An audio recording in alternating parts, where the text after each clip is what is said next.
सांगोला पोलिसांनी 4,07,000च्या मुद्देमालासह एका वाळू माफियाला ठोकल्या बेड्या। सांगोला शहरापासून काही अंतरावर असणाऱ्या मान नदी पात्रातून अवैध वाळू उपसा मोठ्या प्रमाणात सुरू असलेल्या अनेक तक्रारी सांगोला पोलीस स्टेशनला येत होत्या।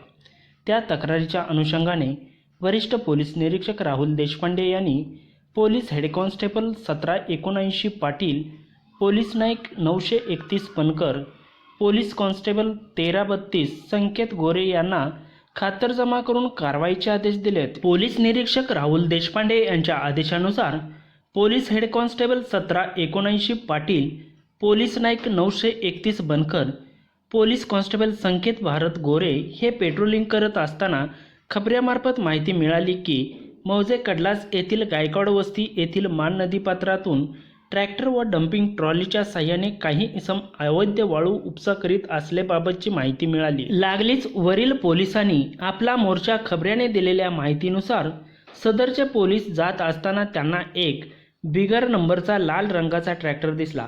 त्याला हाताचा इशारा करून थांबवले असता त्याच्या पाठीमागील ट्रॉलीमध्ये एक ब्रास अवैध वाळू असल्याचे दिसले असता सदर ट्रॅक्टरची अंदाजे किंमत 4 लाख तर 7,000ची अवैध वाळूसह वाळू माफिया विशाल संभाजी गायकवाड वय वर्ष 26 राहणार गायकवाड वस्ती सांगोला याला 4,07,000च्या अवैध वाळूच्या मुद्देमालासह पोलिसांनी ठोकल्या बेड्या।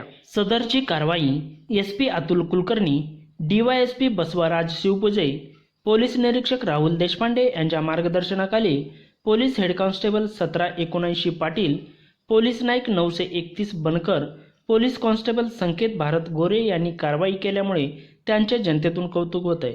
Shubham Aiwale, TV7 news, Sangola.